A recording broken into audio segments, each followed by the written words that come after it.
If you have questions throughout the program, please put them in the chat directed to Dean Sarnecki, who will be moderating. So I want to say that St. Joseph's College at the U of A is located on the traditional territory of Cree, Blackfoot, Métis, Nakota Sioux, Dene, Saulteaux Nations, lands now known as part of Treaty 6, and homeland of the Métis. We respect the sovereignty, lands, histories, languages, knowledge systems, and cultures of First Nations, Métis, and Inuit nations, whose footsteps have marked these lands for centuries.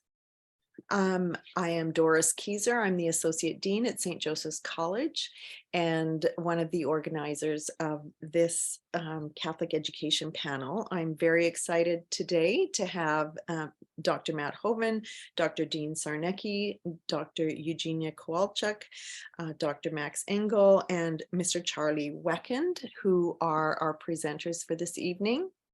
Dean Sarnecki is going to be the moderator for our chat this evening. And Dean Sarnecki is currently a trustee at Elk Island School District, Catholic School District.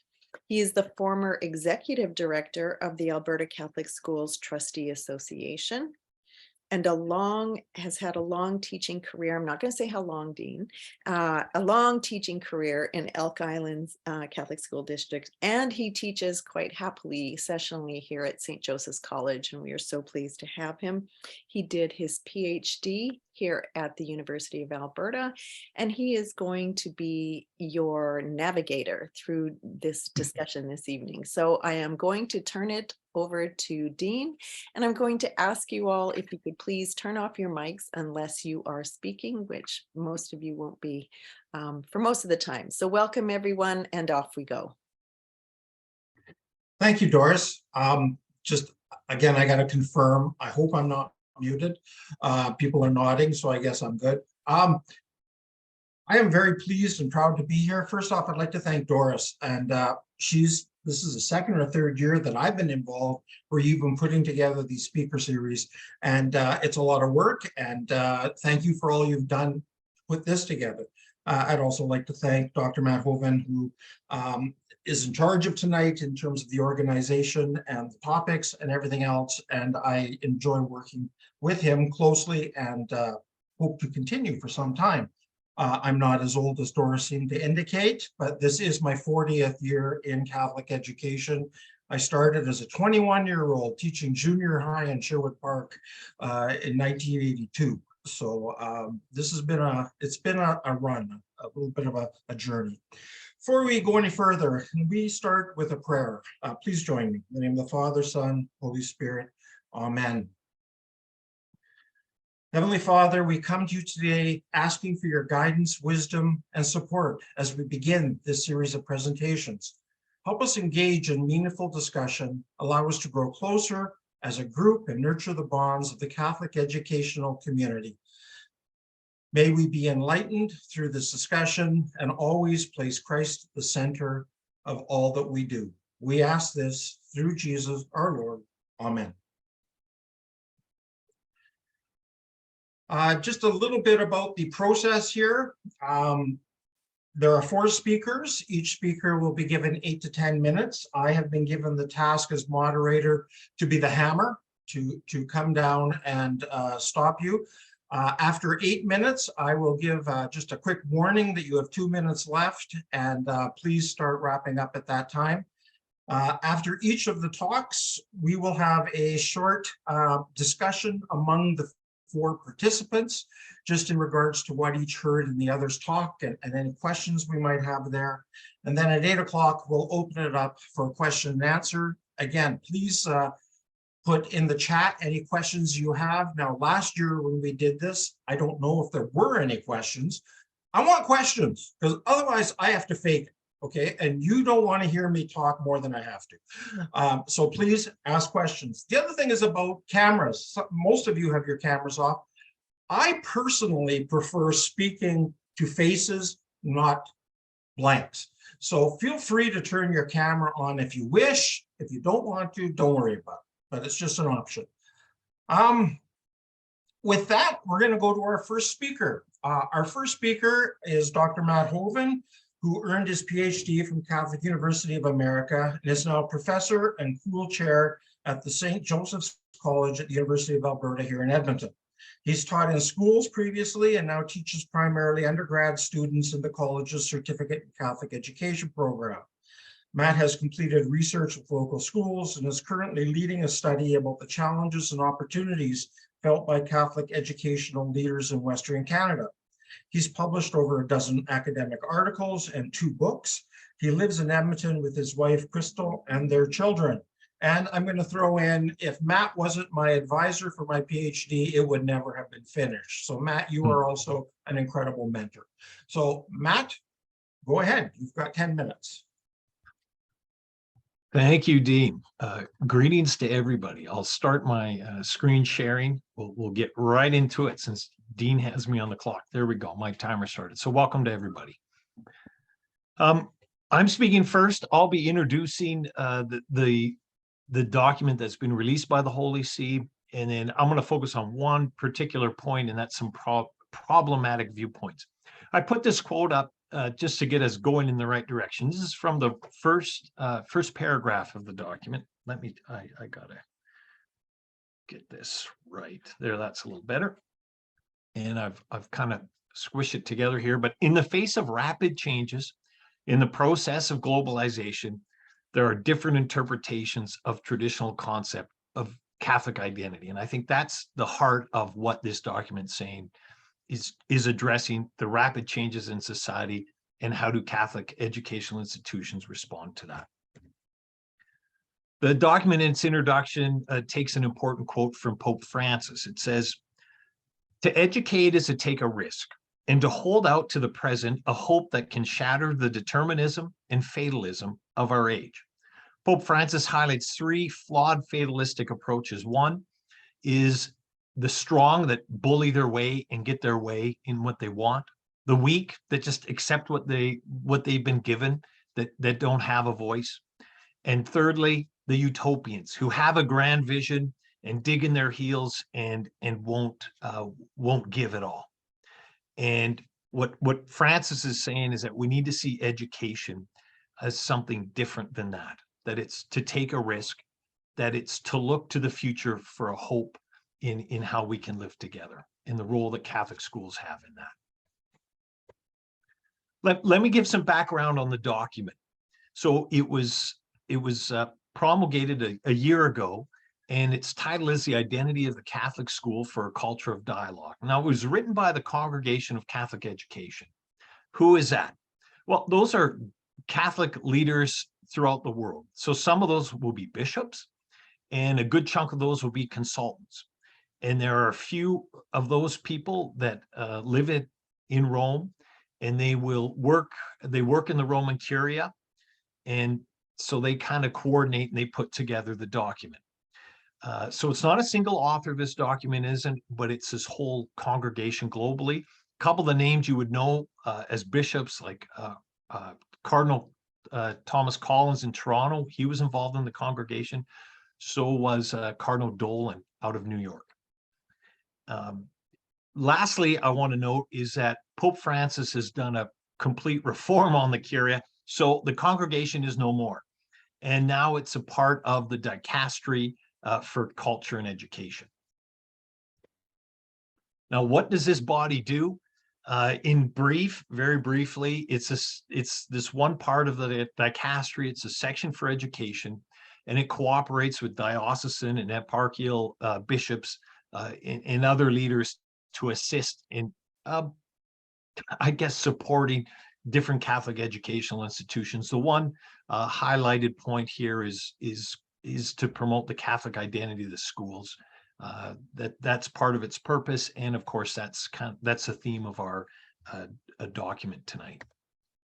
The intended audience of the document, well, it's educational leaders and administrators, and I'm assuming that's pretty much all of us, that we all have some role of leadership within Catholic education. A brief overview of the 3 parts of the document.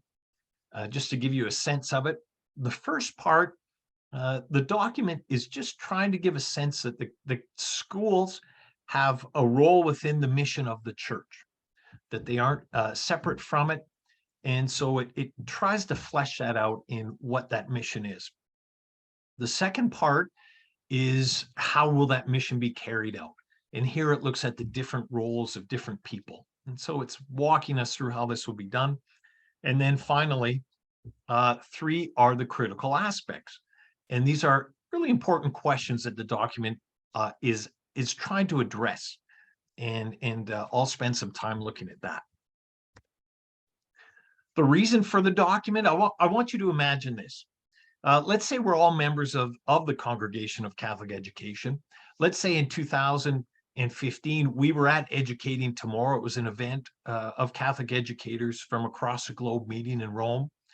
And there we listened to, speakers, and we discussed things with fellow educators from around the globe. We go to meetings, but we also hear appeals where there's tensions felt within Catholic education institutions. It might be over hiring practices. It could be stalemates amongst people. So these are when problems are big enough that it has to be sent to Rome. It could be questions of religious diversity and how where do Catholic schools sit in a more diverse society. So with the members of the congregation, a theme that's come out through this, through their meetings and these appeals, is that they're realizing there's these divisions and this conflict and crisis. And so they're writing this document to try to right the ship in a sense, or to give some advice and direction on what to do in Catholic institutions. So it's a response to a crisis. It calls itself a practical tool for educational leaders. The way I see it is that I think the document is really promoting the Holy See's work in the art of diplomacy. That how do institutions work in a changing milieu, and so it's that I think that's what it's trying to grapple with. So it's practical in that sense, in trying to foster better relations and better running of the institutions. So the aim in this context, the document says, above all, is to prevent conflicts and divisions in the critical area of education. The problem defined specifically, it says the theoretical problem that is often at the root of our difficulties is a conflicting perception of Catholic identity of educational institutions. So how do we view our Catholic schools as Catholic? What's done there? No, you can't. My daughter wants to print a document right now, and you can't print a document right now. No, okay, good. The reality of a Zoom meeting. Anyways, carrying on. So this idea of the Catholic identity and how it's viewed, I've laid out a chart, and this is drawn from paragraph 68 to 72, and it lays out 4 positions that the document says we have to avoid these viewpoints. So the first one on the left is a reductive view, and from this point is that schools would say, well, we do a morning prayer and we have religion teachers. Good, we're a Catholic school. And the document's pushing educators to move away from this and be thinking, the whole body should live out the Catholicity in some form. In my opinion, what this view lacks, it lacks the capacity to understand or cooperate with how the Spirit enlivens the community, that it's just not left to these small pieces. The second point, that's problematic viewpoint, is the exclusively juridical view. And here, this is focused on the legal status and governance according to canonical and judicial norms. So this is getting to the legalities of things too much. And for me, this lacks a deeper understanding and belief in communion amongst brothers and sisters. The third problem viewpoint is a charismatic. This is not teachers speaking in tongues. This is the thought that our school is just Catholic in terms of an inspiration. And the writers say, well, it's not really well defined and it's really not verifiable in reality. So here, in my opinion, then, it lacks a relationship to the larger body of the church. Finally, the last the last viewpoint that it's critical of is a narrow view, and that is that there is no room for those who are not totally Catholic. So it's kind of the fortress mentality. And of course, what this viewpoint lacks is any dialogical stance, any sense of mission beyond itself. Lastly, my last slide is a response to these points. Well, I just take a really gospel-based perspective about repentance or metanoia, that if these are problematic viewpoints, let's just go in the opposite direction. So to the reductive viewpoint that just narrows it down to a couple things that a school does, instead, I think schools need to find God's grace in all of creation. That is, throughout all of our schools, and whether it's staff or students. Matt, you have 1 minute. Sorry. Okay, thanks, Dean. Perfect. The second one is a response to the exclusively juridical viewpoint. This one, I think there needs to be greater emphasis on the human person, moving towards, seeking ways to nourish each person for the flourishing of the community. The third one, the charismatic view. Here, what's needed in response is to be more tangible in our faith-based mission. And here is taking concrete steps to belong to the body of Christ, finding ways to engage the local church and whatever that may be. And lastly, the narrow view, the fortress view, the closed off view, there needs to be dialogue and mission. We need to understand and encounter a diversity of individuals within the school and engage them. So in a world that's rapidly changing, as the document says, in this process of globalization, these are the problematic viewpoints. And here, what I'm trying to outline are just a basic framework to think about how we go forward in that more hopeful attitude that Pope Francis offers us. And Thank you very I'm much. done, Dean. Sorry about the interruption. Sorry about that. That's real life getting in the way. I don't know if that's getting in the way or enhancing our real lives. Our next speaker is Mr. Charlie Wecken. I first met Charlie back when he was religion consultant in Vegreville Catholic Schools. Soon after, he moved to religious education coordinator and teacher in Fort McMurray Catholic, where he spent over 20 years. Over the last 3.5 years, he's taught the Masters of Religious Education program at Newman Theological College. Charlie's education and theology formation is from the Gregorian University in Rome, St. Paul's University in Ottawa, and Boston University. But most important of all, he was a good friend of Father Don Steen. That makes him special in my eyes. Charlie, you've got 10 minutes. Thanks, Dean. Yeah, and I'm thinking of Father Don. Tonight, his anniversary of death is coming up shortly. Thanks for mentioning him. In my opinion, the essence of the document is that it's a pastoral guide to conflict. Many perspectives on our document are possible. Prompted by Cardinal Versaldi, who's responsible for issuing it, I find the document anchored in the last paragraphs from Pope Francis. They, I think, make it a pastoral guide to conflict in the church. I'll give 3 examples of this, of his contribution. The first will be his focus on persons. The second is a focus on moving the flock on instead of building fortresses. And the third could be called walking together in the way of peacemaking. So first, the documents focus on persons. Cardinal Versaldi, in introducing the document, says, and this is my translation, education is an affair of the heart. With this document, we want to form communities in which there is always attentiveness towards persons, above all towards the weakest. Communities in which the witness of love is permeating all around, which is the main characteristic of the Catholic Church. Though this document is about conflicts, it keeps the faces of persons in mind. It sees conflict with a shepherd's eye.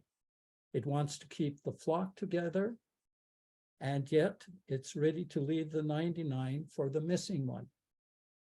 Even the document citations from canon law and canonical processes emphasize the salvation of souls is above everything else. Number 92 gives an interesting Francis twist to the focus on persons. I quote, "In conflicts, aspects of a particular problem sometimes end up making the object of discussion on principles and ideals.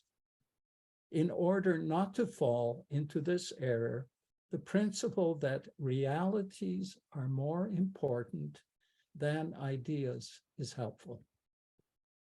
I think it's fair to say this means that the reality of persons is more important than ideas. So often our conflict seems to get bogged down in ideas, and most especially ideologies. This focus on persons over ideology was, I think, manifested by Pope Francis when he visited Sacred Heart Church this past summer in Edmonton. The warmth of his interaction with the people in that church moved my heart deeply, and I think it was the best part of his visit. It was a focus on persons over ideology. The second aspect of Pope Francis's contribution to the document that makes it, I think, a pastoral approach to conflict is he speaks about moving the flock on instead of building fortresses. Matt had mentioned fortress, and I think I'm in line with that. So number 88 says, in line with another principle, quoting the Pope, time is greater than space. The Pope suggests initiating processes instead of trying to defend positions of space and power. In the face of conflict, then, the image of wanting to build a fortress comes to mind when I read this. Pope Francis seems to propose instead the image of a good shepherd who, when encountering a conflict or obstacle, doesn't hunker down, but looks ahead to where the flock needs to go. The shepherd figures out how to negotiate the obstacle or conflict and keep the flock moving.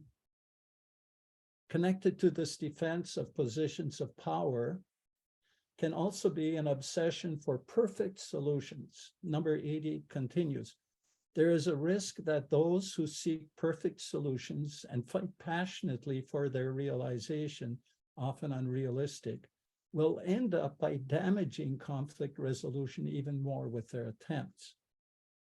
So I think perhaps this obsession for perfect solutions is connected to one where you're obsessed with wanting a perfect church, one without weeds, let's say.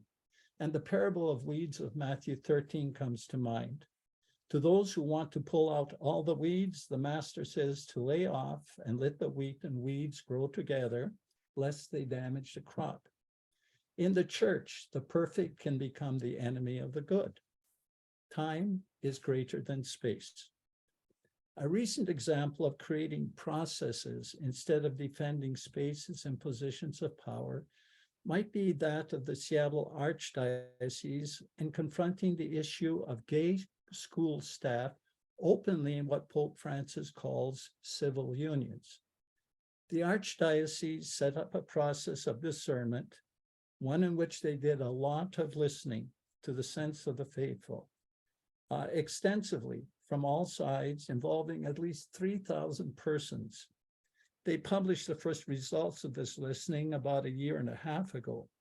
It will be interesting to see where their discernment takes them or has taken them. I've not been able to track that down. It seems to me that this is the kind of thing Francis means by initiating processes instead of defending spaces and positions of power. Finally, I think it's a pastoral document on conflict because Francis promotes the way of peacemaking. There are some 66 million students in Catholic schools throughout the world. Conflicting expectations can and will occur. In number 86, Pope Francis suggests that there are 3 possible ways of dealing with conflict, and I quote, In the presence of certain attitudes that do not lead to resolution of disputes, the Pope proposes the high road of unity over conflict. When conflict arises, some people simply look at it and go their way as if nothing happened. They wash their hands of it and get on with their lives. Others embrace it in such a way that they become its prisoners. They lose their bearings, project onto institutions their own confusion and dissatisfaction, and thus make unity impossible. But there's also a third way, and it is the best way to deal with conflict. It is the willingness to face conflict head on, to resolve it, and to make it a link in the chain of new processes. And they quote Matthew 5, "Blessed are the peacemakers." So far from avoiding conflict, Pope Francis says we must engage it, but not by becoming its prisoners and projecting our personal baggage onto it, something I think is so visible in our Catholic social media. Instead, we want to look it in the face and make it part of our journey forward. This is the way of peacemakers. And in number 32 of the document, Francis says that education is a peacemaking movement. Catholic schools are schools of peacemaking. Charlie, you got 1 minute? Thank you. I think we missed a possible occasion of peacemaking up in Fort McMurray when our Bishop Luc Bouchard wrote a pastoral letter about balancing oil sands development with concern for the environment. From a Catholic point of view, I think it was quite a balanced document, but when I presented it to our Catholic school district, it received a negative reaction and even ridicule. What does the bishop know about the oil sands, and what business does the Catholic Church have of interfering? In hindsight, that reaction was predictable. People's need and desire for oil sands jobs and wealth could conflict with the call to responsible development. What would a peacemaking approach to this have been? It seems to me now that before writing and promulgating the document, a process of dialogue and discernment of our teachers, parents, and parishioners needed to be undertaken, precisely what Francis calls for in dealing with conflicts. I think then that the document would have had a chance for a more positive reception. So 3 reasons then why I think this contribution by Pope Francis ultimately makes this a document about conflict in the church. It's a synodal way applied to Catholic schools. Thank you very much, Charlie. So I've read this document, and so far, more than once, Matt and Charlie have pulled out things that I never actually put into this context. So awesome job. And I hope there's some good questions. Remember, please add questions. None yet. Okay. Any questions, put them in the chat. Our next speaker, I'm very pleased.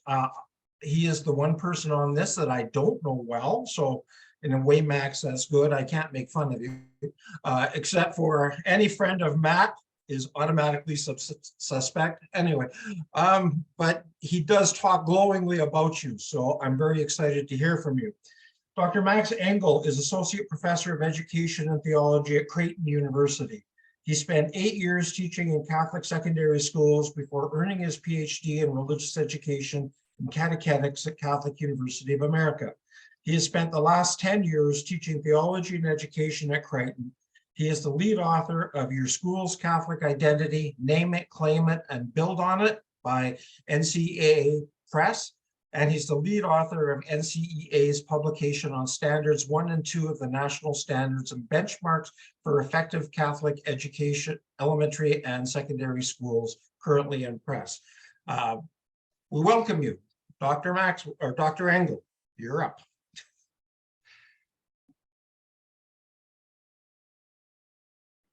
There we go, right? Okay. Thanks for the invitation. I am grateful for this opportunity to talk a little bit about Catholic schools and certainly about this document, The Identity of the Catholic School for a Culture of Dialogue. In knowing quite a bit about Alberta Catholic schools and certainly my own context here in the United States, I often remind my colleagues here in the States that there's a lot more similarities between Catholic schools in Canada, especially Alberta, than the differences. My colleagues here love to point out that make it the issue of funding. And obviously the funding systems for schools in Alberta are different than in the States, where we have no state funding, with some slight caveats. You know, to go state by state in the United States, state funding varies by state. And so different states have different policies to support Catholic schools in various ways, but there's no direct funding. But beyond that, I think that the similarities that we share are certainly get down to mission and identity and questions about mission and identity. You know, for example, in the States, 99% of faculty are lay, 95%, north of 95% of our school leaders are also lay. And our school leaders and faculty are trained and prepared in state institutions. Each institutions in the States prepare their teachers to meet the criteria for certification to teach in the state that they're located, and that includes Catholic institutions.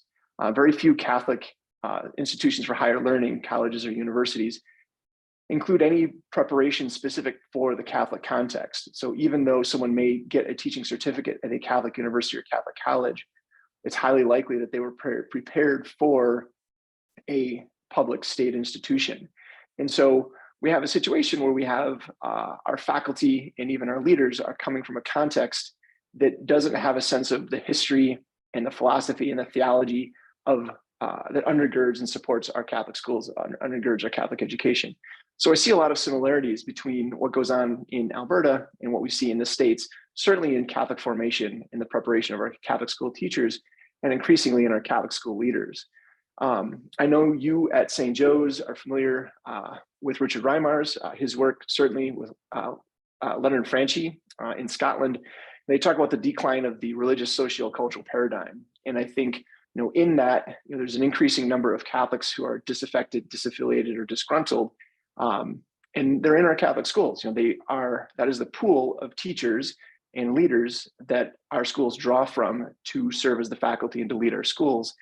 So at a time when we most need people committed to our Catholic identity, to our Catholic schools, the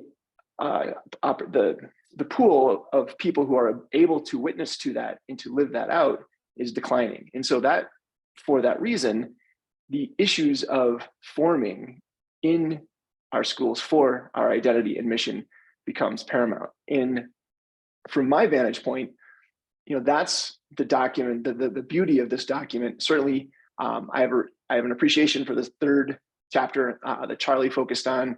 But for me, it's that first chapter. The first chapter really addresses, right out of the gate, why does the Catholic Church have schools? And the answer, the response is paragraph 10, is that the schools are an essential part of the Catholic Church's identity and mission. And so, what's the church's identity and mission? Well, the church, back to the end of Matthew's gospel, Matthew 28, go forth, baptize, teach. What is the Catholic Church? Lumen Gentium reminds us that the church is a community. It is like a sacrament. And there's that line from my good friend, Father Ron Nuzzi here in the States, that Catholic schools talk about their mission, but in reality, the Catholic Church has a mission, and that's to evangelize. And Catholic schools are a way that the Catholic Church fulfills its mission. And so we got to talk about evangelization. And I think that this document does a really good job bringing that forth in paragraph 13. That the education the church pursues is evangelization. Our education evangelizes. And it's not proselytization, it's not indoctrination. Evangelization is encounter. I mean, Pope Francis has repeatedly, it's a deep part of his papacy, it's an encounter with the gospel. It's coming to know, it's coming to think about, contemplate, and interact with this message that's life-giving. That's evangelical. That's how we evangelize. And so most of chapter 1 concisely and eloquently presents the basics of Catholic education. That's a set for me, from my vantage point, that's essential for Catholic school leaders, Catholic school faculty. And I would argue even for the parents of our Catholic school students, who are we? What do we do? Why are we what we are? And how do we live out what we are? And that is all succinctly presented there in that first chapter. That really is a distillation of a lot of the Catholic Church documents since Gravissimum, the Decree on Catholic Education from 1965 and Vatican II. All those documents since then, by the congregation for Catholic education, now the dicastery, they pull it together, and it's a brilliant distillation of what makes us who we are. And chapter 2 gets more specific. It goes into more details about what it means to be a Catholic school faculty member, paragraphs 45 to 47, and then Catholic school leaders get specific, paragraphs 48 to 51. But in that sense, that for me is the beauty of this document. This offers a concise summary of the philosophy, the theology of Catholic education. That's right out of the gate in chapter 1, that then is the basis and the foundation for chapters 2 and 3 that I think get into more into specific details. And I thought Charlie did a good job of articulating the beauty and the opportunity for cooperation. In sort of the document sets a roadmap for how to arrange or encounter conflicts in our Catholic schools, whether it's within our schools, or extra our Catholic schools and other elements of the communities in which they're a part. It really sets forth and is consistent with Pope Francis's insistence that we dialogue, that we encounter, that we know who we are. It's been a hallmark for his papacy throughout. So.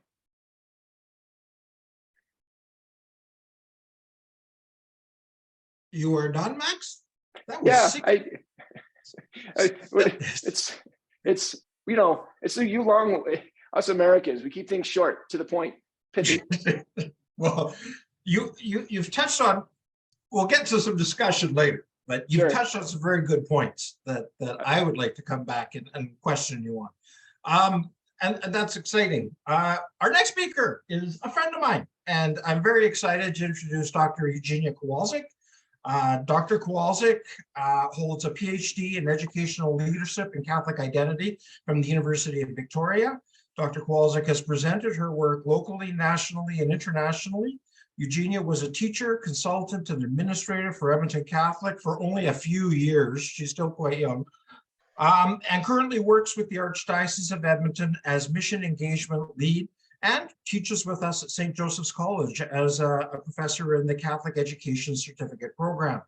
In her fervent advocacy for Catholic education, Dr. Kowalczyk has consistently demonstrated her commitment to excellence, leadership, and Catholic education.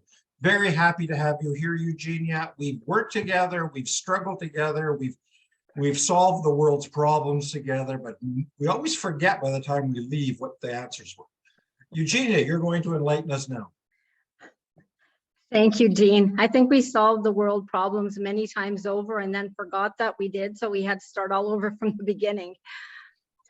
Thank you, everyone, for the opportunity to be here with you and to share a few of my reflections in terms of the Vatican document. And I'm going to look at this document from the lens of synodality. And you know that I've been heavily involved in the synod with the Archdiocese of Edmonton. And so there are characteristics of this document that speak directly to synodality.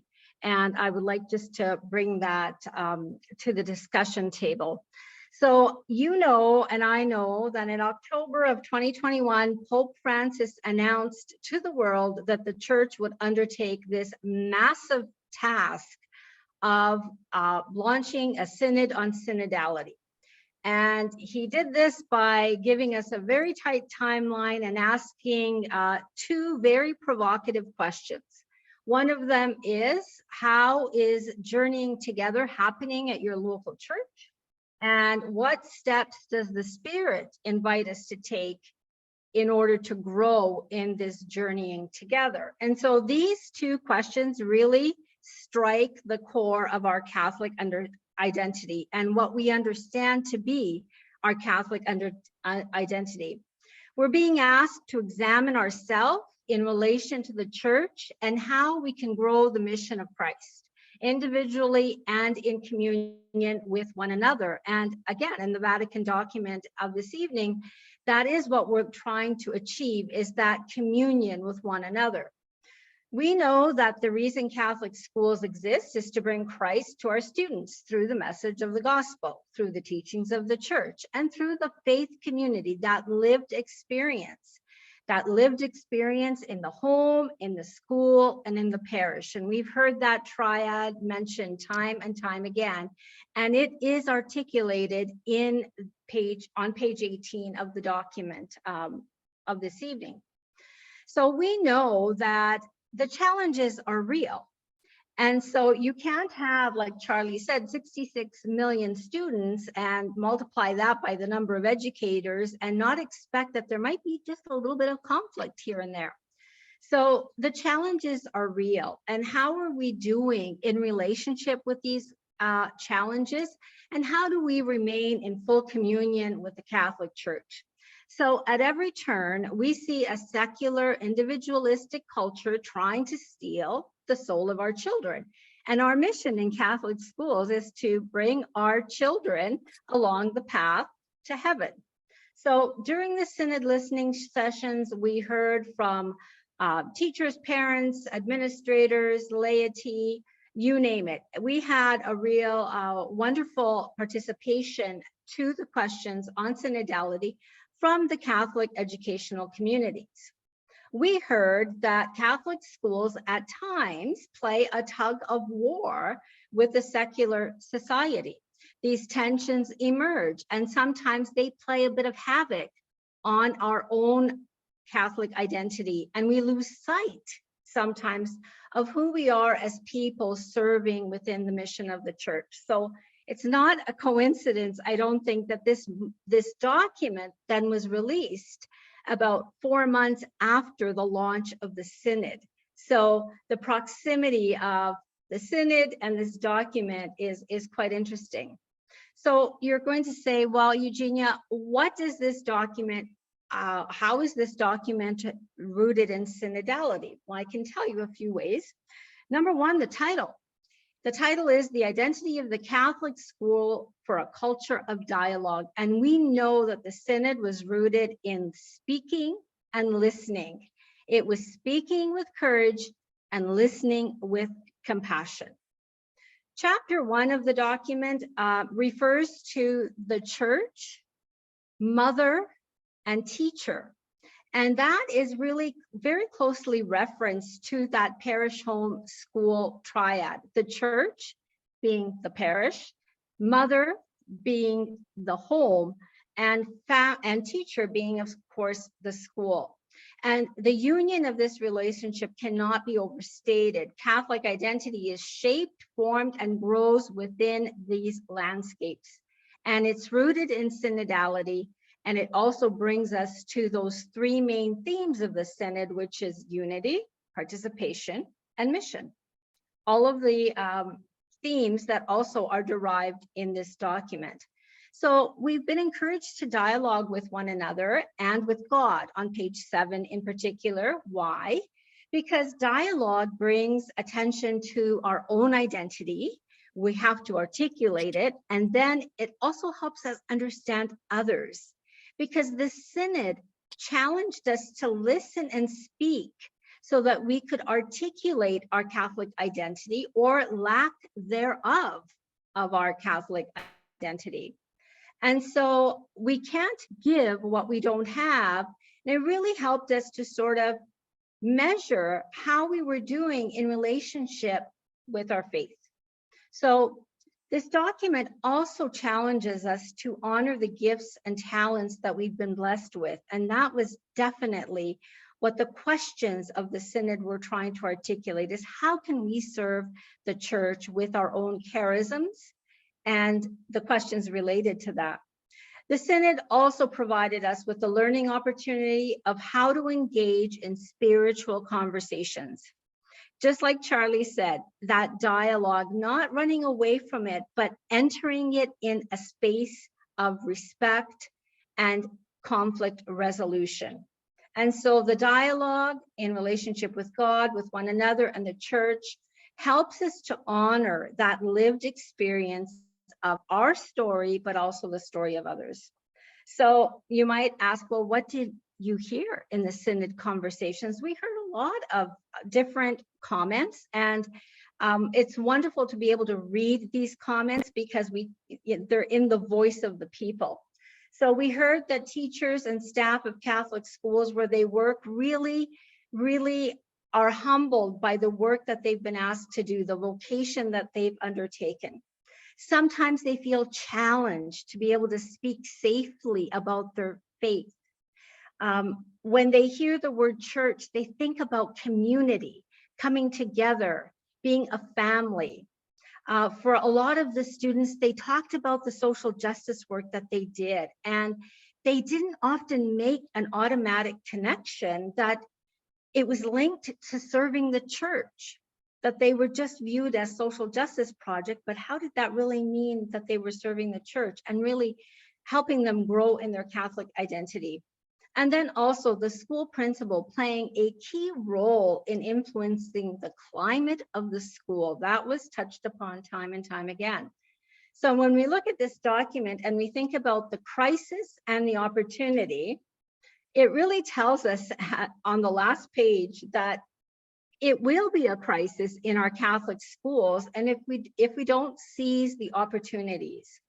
And page 7 of the document says we need to converge to counter a widespread educational emergency, that is a crisis in relationship, a lack of communication between generations, and social fragmentation. On page 14, the document confirms the problem as a school teacher and leader that ultimately led me to do a crazy thing like pursue my PhD. And that was that we have divergent interpretations of the word Catholic and a vague and sometimes narrow understanding of Catholic identity. But where are the opportunities? Well, the opportunities lie in the synodality of listening and speaking, learning how to journey together, learning how to create a Catholic culture of care, as described on page 8. We can celebrate the charisms of the individual, the school, and the parish. And care ultimately means that we care about our students, that our children are on the path and the journey to heaven. It is the ultimate earthly journey, and we must take the vocation of Catholic education seriously. And so sometimes we say we don't ever want to lose our Catholic schools, and we know how much we pray that Christ will protect them. But we also have to think that we cannot afford to lose the Catholicity of our Catholic schools. And I think the Synod on Synodality really encompasses many of the major themes that were described in this paper. Thank you. Thank you very much. You must be American because you were brief. Okay. We are slightly ahead of schedule, which is always bonus. Our next phase, again, thank you. I remember when we gathered to discuss this document and to look at how we might divide it up, I was really curious how it would look. And we've covered four very important topics and quite diverse topics. It is a dense document, and there's a lot there. It's not hard to read, it's just there's a lot there. One of the things that I really like to do when I read church documents is I go through the footnotes. Footnotes are always fascinating. Where are you getting this from, etc. Footnote number 17 in this actually highlights, I don't know how many documents that the Sacred Congregation for Catholic Education has provided basically since 1977 on the Catholic school. And in the introduction to this, and by the way, this is a general discussion that I'm going to ask all of you to jump in, but I'm phrasing the question here. All those documents in the past have addressed these issues. This is another document, and right in the introduction, it states, there was a clear need for a clearer awareness and consistency of the Catholic identity of the Church's educational institutions all over the world. Just a quick question, and anybody can respond, the four speakers. Does this document add anything, and what specifically might it add to that? Any thoughts?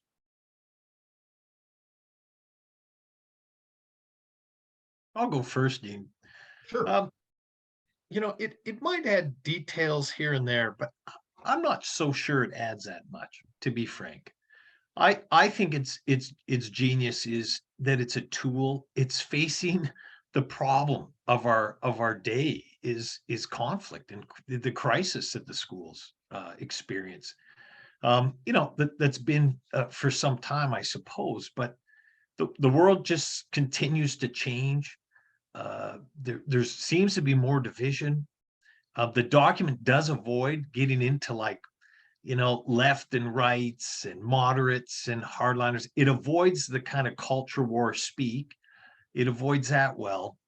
But I think it's kind of in the ilk of Pope Francis of seeking ways to work out these crises that we're in. And and maybe when I'm thinking about it, now I'm 48 years old, and you start thinking, is the crisis that I'm in, does it just feel like a crisis because I'm middle-aged and maybe in more of a leadership position in thinking these than people thought 30 years ago? And when I think of Catholic schools, what were they thinking in the 1980s when a lot of religious were leaving the schools, and then it was a lot of lay leadership taking up? They probably felt like it was a crisis at that time too. So but I think it underlines that we're really in a really difficult spot, in a difficult time right now, and I think that's the freshness that is in it. Good. Eugenia, Charlie, or Max, any thoughts? Eugenia. I guess because I am looking at it through the lens of, the synod and it being sort of highlighted in the news media stories and, different things happening in different countries. What really stuck out to me was how much more common we are than we realize. And Matt, if you recall where we were about 3 years ago today, we were probably on a plane to Australia to share with colleagues our own work, and Max as well. The three of us headed to Australia to present our work. And one of the things that struck me is that regardless of how we think we're unique and the crisis, and it's just in our own backyard, how similar we were in terms of some of the big ticket items relating to Catholic education, one of them being the formation of teachers. And so this document, I think, brings us to that place of dialogue that helps us to center ourselves and say, we're a lot more common than we realize. And Max pointed that out, even the commonalities in terms of us and the United States.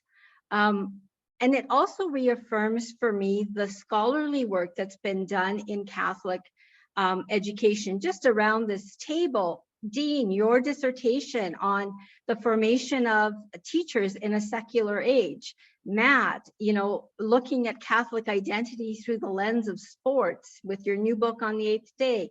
Max, your book on, and many publications on Catholic school identity, name it, claim it. And Charlie talking about conflict. My own dissertation, which was on trying to find where consensus is and how we articulate our Catholic identity.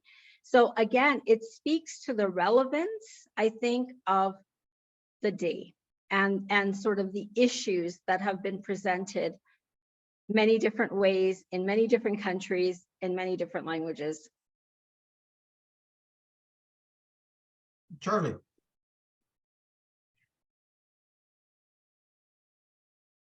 I would concur with what's been said. What strikes me as the new contribution of this document, I'm repeating myself somewhat, is and I think Matt touched on that, is it's a document for the moment where we find ourselves now and the one who is leading us through this moment. It gives a strong voice to Pope Francis, which I did not find as present in previous documents. And in my opinion, the signs of his leadership appear more clearly in this document because we're at a moment where we have to make that Catholic option of unity over division. The Catholic instinct is not one to break up, but it's a both and. And it's one of those moments where we're being called in our diversity to choose unity, to choose communion over breaking up, to make that the priority. And so that to me is what's unique. It's a call for where we find ourselves at this moment. It's not just conflicts over Catholic identity. We have images of our own bishops in different positions, etc. So even our leadership at times seems to need to hear that call for unity. And that's what strikes me as unique in the document. It's responding to where we are in the church right now and the one who's leading us through it.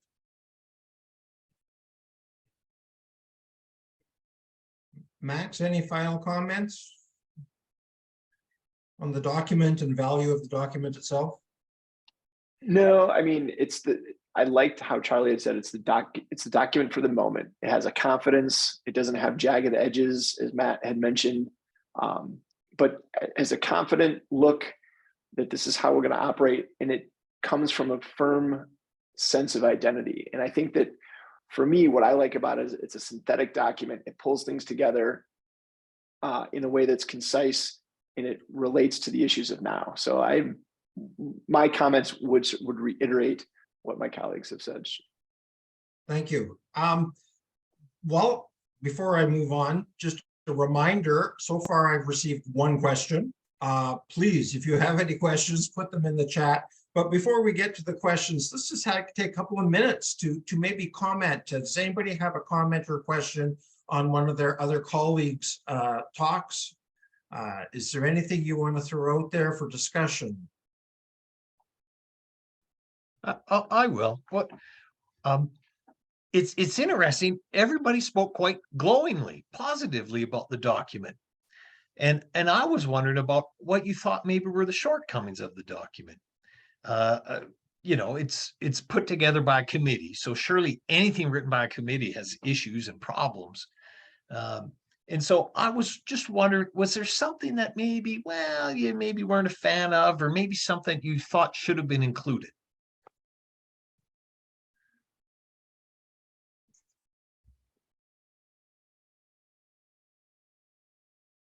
Well, I'll jump in right away because it came to me as you were speaking, Matt, but as I had read the document, I may be wrong, and I'm getting old. So I was waiting for a good, clear description of the essential identity of a Catholic school.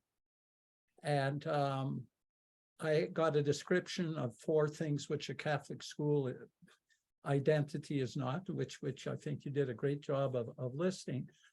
But when I was looking for, okay, so they're going to set us clear on what a Catholic school is, I couldn't find that clear statement anywhere. In fact, after they had given us a number of descriptions of what's in a Catholic school, then they went on to repeat, well, ultimately, it's one in which Christ is the center of life. And I thought, well, I thought we covered, you know, so when you see multiple hands going in, and for example, the document finishes for me with a clunk, logical one. At the end, we have a reference to Pope St. John Paul II and the importance of transcendent truth over everything. And I thought, well, this is like finishing a symphony orchestra with a second ending here now. So anyways. Anyone else? Shortcomings of the document?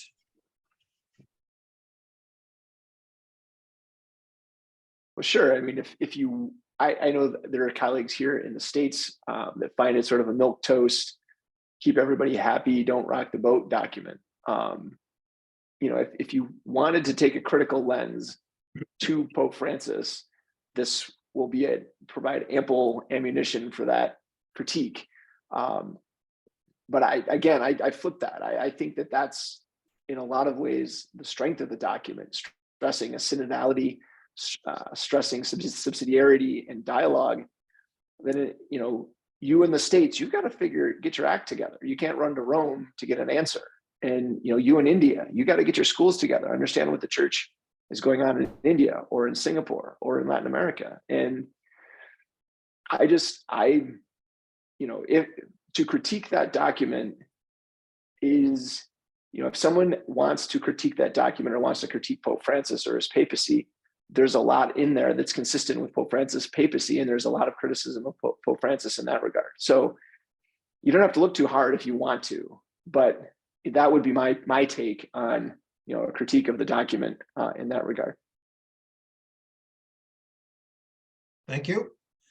You mentioned, Max, this notion of unity in diversity, almost this idea that to come down with this is the identity of Catholic education in Catholic schools. To have anything stronger actually could create more division versus recognizing subsidiarity, and this, I think, is an important part of the document. I like the document. I'm going to be honest, in teaching undergraduate students in Catholic education formation classes, the ability to articulate 6 key themes from the Vatican document on Christian education, and to provide some options and ideas, but also provide the flexibility, I think, is important. Eugenia, did you have anything you want to add? Not specifically. I think that what this document would lack is that if there's anybody reading it because they want something to be spelled out in black and white, this isn't the document for that, because it really is encouraging the language of unity, the language of unity, the language of encounter. So not really anything black and white in terms of, okay, this is the recipe for A, this is the recipe for B. That would be lacking in this document. I would like to thank you, Eugenia, and I agree. I would like to go actually to the next one of the questions that was sent directly to me. I've got a couple more, so please keep sending questions. But this is something that I was thinking as you were giving this presentation, because there's 54 people signed up, or 52 now, on the listening. Not all of them have read it. And the question is, if you weren't a presenter asked to speak at this session, would you have read the document? And how many teachers and trustees in Catholic schools in Alberta do you think would read it, or should read it, or actually will read it? Any thoughts? My students will, because I'll make them, but that's I'll not in Alberta, but certainly in the States, and in my context here in Nebraska, the Archdiocese of Omaha, very few. And I think that that's unfortunate. But I think that in like a lot of these documents, we'll see its significance a decade from now. And that doesn't mean to punt the question, but it's when we look back at some of the documents from the past, that they still have staying power. I think we'll see its influence in the next decade. But here, when I was sharing the flyer out with my colleagues here in the States, I got a couple questions like, "Oh, what's that document? I didn't know they had that. I didn't even know they wrote documents on that." And that was that was an email from a principal who said, "I didn't know that our church had documents on education." It's that's sobering. That's very sobering for me, that someone that I very much respect, I thought to invite to this session, hadn't realized that we have this tradition. And in some ways that's shame on us, or shame on me, as seeing that part of my role, service to the church in my archdiocese, of how can I bring something of value to the schools from my perch in higher education at the university. So it's sobering. It's sobering is what I would say. Yeah, one of the best kept secrets in Catholicism is our social justice material. Our second best kept secret is our Catholic education documents. There is some great material there. And yeah, I look at people like Charlie, Eugenia, and Matt, and Max. We do this. This is what we do for a living. We read these documents. I don't know, Charlie, Eugenia, Matt, what do you think? Would people read these documents? Would teachers, principals, trustees? And should they? Yeah, I would, but I'm kind of a nerd. So that's just how it is. I can't help myself. I was excited when it came out and I wanted to read it. But yeah, I think it really comes down to I know in the US, there's oftentimes compendiums or somebody writes a summary of a document. I think those are good for teachers and local administrators oftentimes that maybe aren't as keen to sit down and go through a full document of however many paragraphs, but instead to just read a summary of it. I know Bishop McGrattan wrote something for the ACSTA on their blog, and that's helpful. But maybe, maybe it's something that is done organically, that if something stands out to a leader that they recognize in their school or their district and name it and just speak to it. I think it's helpful when Catholic schools in Alberta realize they're a part of something much bigger, in terms of global Catholic education, but also just education generally. It's just the work of education that to take a risk when we educate, and it's a part of something much larger that we can lose sight of when we're just in the day-to-day runnings of a school.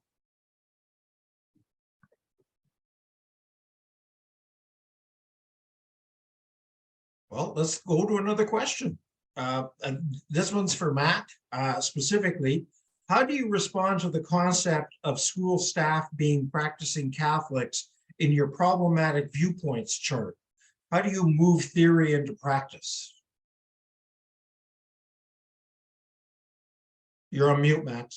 Matt. Sorry, I owe $1. Could you repeat the question? Sure. How do you respond to the concept of school staff being practicing Catholics in your problematic viewpoint? I think what we're looking at specifically here is, let's be honest, the majority of school teachers, well, minority, I don't know how many, that's in their heart, but some are not necessarily practicing Catholics. How does that fit into your chart? And how might we move that to overcome that problem? Yeah. Isn't that a challenge, right? So, I guess you can take that from a few sides, that question. I think the first thing is, I'd written something recently about, like, it was an article about faith practice of Australian educators, and you're looking at maybe 10%, 15% of Catholic teachers would go to mass on a regular basis, right? I would think, I don't know what the stats are here, but it wouldn't surprise me that we're somewhere along the same lines. So the question is a question. What we don't want to get into is that we're the doctrine police chasing people and telling them they must go to church and whatnot. Of course, that's not what it's about. That's not what faith is about. At the same time, the challenge is that if we don't have a core group of educators, leaders within the school that can promote faith and show the faith life of a school, it just won't happen. I know when I was a teacher chaplain in a high school, there was a few teachers that I could lean on for planning celebrations and for leading different things, and it just made the faith more tangible and real and engaging. Now, when it comes to the chart, my chart would be, I guess that might be the reductionist view. No, let me think. I'm trying to think. People not going to just the faith practice of teachers. I think I see a paper in that chart, Matt. I know, I see a paper in it. I guess what you could look at it from, if it's the exclusively juridical point of view, you say, well, these people aren't going to church. Catholic schools are they're a disaster. They're just failing in that way, right? Somebody might see it like that. In my experience, Catholic school people, as Max spoke about, they're pretty normal people struggling with their lives and trying to make the best choices they can. And I know that as a chaplain and speaking with people, it was interesting and it was important in our schools that instead of seeing what's wrong, you say, well, how are we finding grace in our day? What are we doing in our schools? And oftentimes teachers are nourished quite well in schools from the faith rituals and whatnot within the schools. It can actually be really life-giving to teachers, and teachers will speak about liking to be in that environment. Now, that doesn't solve the question, I guess, that the person's asking, but I think that's the general direction we need to move along. Anybody want to follow up with that or comments on that question before we move to the next one?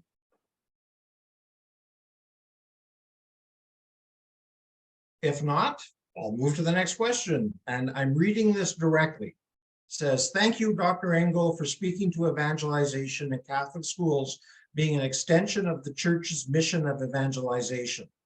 Last week, I had a conversation with a colleague who found it troublesome that I felt that the word evangelize should be part of our Catholic school mission statement. I think many are very confused as to what evangelize means and are hesitant to be explicit or explicitly attach themselves to that mission for one reason or another. I tried to explain that evangelize does not mean convert per se or indoctrination. I understand evangelization to be an authentic and joyful presentation of the faith. I wonder if each member of the panel would be willing to share what their definition of evangelization means in a Catholic school, or what it means to evangelize. Sure, I'll jump in there, Dean. And I think that that question and that questioner gets close to my heart because I spend a lot of time working with Catholic school leaders and Catholic school teachers, trying to reframe our sense of what evangelization is. And I think it's in some ways we as a church, we've lost control of the language and the terminology. Like we are being imposed upon, the meaning is given to us on the words that we use, and we sort of acquiesce to that. And I think to a certain extent, that was the idea behind the book that I was the lead author on for NCEA, your Catholic school idea, your Catholic school identity, name it, claim it, and build on it. Like we have to name it and we have to claim it and explain. Like I spent a lot of time explaining that evangelization is encounter. And in the States, and I know in Canada too, the question about religious instruction, is it religious education or is it catechesis? And there's that long history of what do we call this? And I'm trying to move us beyond that it's in some ways it's a both and. Good religious education has an element of catechesis, and good catechesis, of course, educates religiously. And so to answer the question, that evangelization is an encounter with the gospel. It's joyful, it's life-giving, it's challenging, and it's affirming, but it presents not only the person of Jesus, but it's the person of Jesus within a transcendent worldview that says, Jesus is the incarnation, divinizes all of creation, that we can encounter God through everything. And that changes, for example, the book that Matt Hovind and I were co-authors on sports, really working in our ministry to help Catholic school leaders, Catholic school students, or just everyday Catholics recognize how sports can be an encounter with Jesus, in the sense of that God is present in and through these wonderful experiences that we know that are sports. And so evangelization is an encounter. It's an encounter with this worldview that says God is present here and now with us and through us. And so that's my perhaps long-winded, maybe my inner desire to be a Canadian. I'm losing a little long-winded there, but that's that would be my response. Okay. Anybody else? Charlie or Eugenia, Matt? Evangelize, what does it mean to you? I think I've worked in 11 different schools. I won't tell you for how many years, because then you might figure out my age. 6 But months each. But I think when we look at evangelization, and I listen to students speak about it through, the Catholic certificate in Catholic education at St. Joe's College, our students really want to be respectful of other faith traditions. And I think that is a good thing. I think that we're embarking on this relational type of encounter with our faith and with the faith of others. But I still think that we need to be rooted in the truth of our gospel, in the truth of who we are as a Catholic Church. Like when we say the creed, we list all those things that we believe in. And I think evangelization is that message of joy, just like Max said to others, that by finding our faith, by rooting ourselves in our faith, that we find that joy, that grace, that relational aspect with God and with each other. And knowing that, if I have a conversation with Dean or Matt or Max or any one of you, that it is rooted in faith and there's comfort in that. And I think that evangelization brings you in relation with others through our faith tradition and gives you that opportunity for dialogue and encounter. Thank you, Eugenia. I'll just add, Dean, that yeah, I agree with Eugenia and Max, and I just encourage whoever asks a question, I think you're on the right path to discuss it and talk about it, because too often we're not being intentional. We're not speaking about what our mission is as Catholic schools, that it's just, we do public education with a religion class tacked on top. It's not that. It's completely different. It has to be different, and we have to be authentic to that and to know that mission. And so we need to have those discussions at the school level. Anybody else? I just want to thank everybody for sending in questions. We're not going to be able to get to all the questions I've gotten now. So that's a good problem. The next one that's up, Dr. Engel spoke about benchmarks, and Dr. Kowalczyk raised the question, how are we doing? Richard Reimar stated, we no longer have Catholic schools. The question, how indeed are we doing? Are our schools being successful, and how do we know?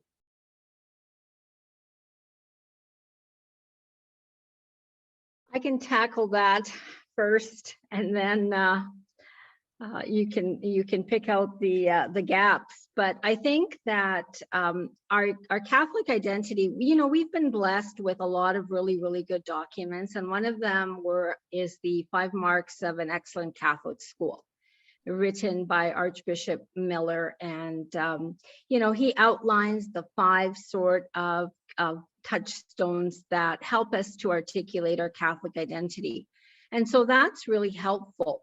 And I think too, by naming, what is it that our mission is asking us to do in this particular Catholic school? What's our charism? How are we doing with faith formation of teachers, student, principal? I think those are questions that help us to, if we want to say, evaluate how we're doing in a very sort of low risk manner. And I think that brings to conversation, how can we do better? Because I think as Catholics, we always aspire to, be the best that we can be, because we don't see ourselves as teachers. We see ourselves as a vocation to a ministry of teaching. And so there are ways, there's questions, there's benchmarks, there's documents that are written that help us to engage in those types of conversation of how are we doing. Anybody else? How are we doing? Yeah, I think, what Eugenia mentioned, the benchmarks, in the United States, we have the national standards and benchmarks, and I have a book in press on the first 2 standards. And for those not, so it's written for the United States context, but it addresses the reality that in many ways, Catholic schools, if we don't get our identity straight, we're going to lose our Catholic schools. Like if we don't have a compelling story, if we don't distinguish ourselves with our Catholic identity, by and large, the schools in the United States are outstanding. People are going to go to a school that's outstanding for free as opposed to go pay tuition for the same education. So how are we doing? I think we're headed in the right direction because we have to be. If we don't differentiate ourselves with our Catholic identity, then, you know, by and large, we're not going to have our schools. And so the national standards and benchmarks are 13 standards, are divided over 4 domains. They're built on the 5 marks that Archbishop Miller wrote in his book in 2006. So it's a good document. It's a good resource that's very clear. It's measurable. It's intended not so much as an external audit, but an internal review to identify the questions that schools who are serious about their identity and mission in every facet of the school are going to ask themselves. So I'm hopeful, because if we don't get it right, we won't have a Catholic schools to speak of in another generation. And I think we recognize that. And I think we're making changes, and we're moving in that direction to maintain our Catholic schools and help them flourish and enhance them. I've often looked with envy at the American schools and the work of NCEA in putting together these benchmarks, because right now, with education in Canada being provincial, Ontario has a certain list of benchmarks, and to be honest, I'm not wild about them. I prefer the American ones. Alberta doesn't really. There has been a movement started in Southern Alberta with a number of school boards that have started putting together certain audits of Catholic schools. And my fear always is it becomes almost an evaluative tool versus a formative tool. And that's, so on the one hand saying we need one, on the other hand, I'm saying I worry the direction it can take. But I see value in having expected, again, going back to Eugenia and the work of Miller and the 5 marks and how we've incorporated that. And our superintendents have been working on that. So that's a good sign. Yeah, anybody else? Charlie, any comments on that? How are we doing? You were a religion consultant for many years. Yeah, thanks, Dean. Yeah, benchmarks have been around. I think they're helpful. I too appreciate what has been done in the US. And what I find is, of course, you have benchmarks, but at the same time as you consider your benchmarks, you're immediately pushed into, and I think you have to combine your benchmarks with thought and action about how are we going to reach these? What resources do we need to get there? Because benchmarks on their own, without the infrastructure to address them, go nowhere. In fact, they become frustrating, and you move away from those evaluations because what are you going to do with them? And so the document to me is also valuable in saying that, well, for example, one of the issues that for me continues is the separation too frequent in Canada, at least in my experience, between what's going on in the parish and what's going on in the school. We have this experience of teachers excited after they've taken their kids out on a high school retreat. The kids come back, they want to go to church, they're excited about it. They go to the parish and nobody welcomes them, and there's nothing going on there for them. And so you do something in the school, and one of your partners doesn't have any youth ministry, doesn't have a sensitivity for it. And so you realize, well, we can't do this on our own. And so you have your benchmarks, but you need to approach this in a holistic way where all the partners are aboard, and where your formation of staff is aboard. So benchmarks, yes, wonderful, but you need to come with a certain wisdom. We've got 3 minutes, and there's another question I'd like to address very briefly, and maybe this is not giving it fair shift, but within the document, it does talk about the situation whereby Catholic schools can serve 2 masters. being fully publicly funded in Alberta makes us very closely tied to government funding, and also some of the ideologies of the secular government, but also being Catholic and under the auspices of the bishops, we also have to respect the church. And the question that was sent was, what does the panel members think of the recent news story regarding the Fully Alive curriculum? How do we address that? And then that's one of the, I think that's a perfect issue that was being raised in this document on how do we work around that. Any thoughts or comments? Sorry to leave you with a bomb at the end. Kaboom! Thanks, Dean. A few thoughts just off the top of my head would be, I don't know what work districts have been doing on it. I know when I read the Janet French piece in the CBC, they were speaking mostly with Edmonton teachers, I think. I don't know what ECSD is doing. I know that some districts do have a equity, inclusion, and diversity group meeting committee. I would wonder if that group is listening and speaking with different teachers to hear about the challenges and listening to that. Is there any middle ground? I would think so, to speak about it. Of course, in the media, it's always black and white, and that there is no middle ground, how it's portrayed. But I think there's, I think we need to speak with people. But yeah, that's a tough one. That's not something that can be just done with a flick of the switch. It's really balancing many different pieces and ultimately living within the Catholic identity, the faith-based meaning of the school. So I guess that's maybe just a start. Any other thoughts? Max, you may be in a different position here, not being aware of local news, but we've been criticized for one of our resources as being too Catholic. I actually read up on that. I was warned. So that's not unlike the same issues in the States. I mean, this is, and it's not just a Canadian issue. It's not an American issue. I think this is sort of an Anglosphere issue, and those questions are important. So I'm not totally at a loss for what the questioner referenced.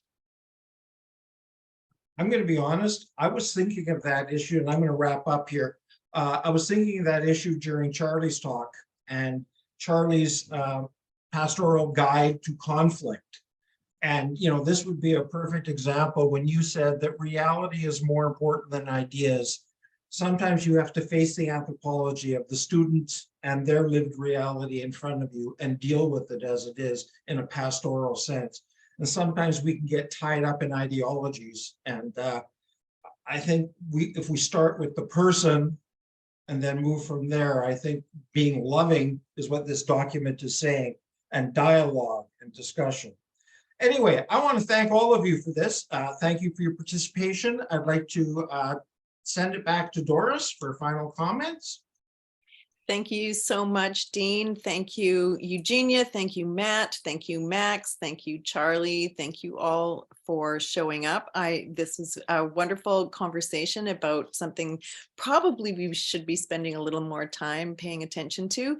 I want to just invite you all to our next speaker series event, which will be on Friday, March 24th. It is a roundtable discussion on what is the history of philosophy, and it will be including our own Dr. Matt Kostelecki with a whole gang of other ne'er-do-well philosophers from the Department of Philosophy over across the way at the University of Alberta. And that is in person and on Zoom, and it will start at 3 o'clock Friday, March 24th, and everyone is welcome, and that should be up on the website soon. And thank you all again for coming. I realized that I did not stop the recording when the Q&A started, so that's okay because we don't have too many faces up here. So thank you all again. We look forward to seeing you soon in our next discussion. Good night, all. Good night.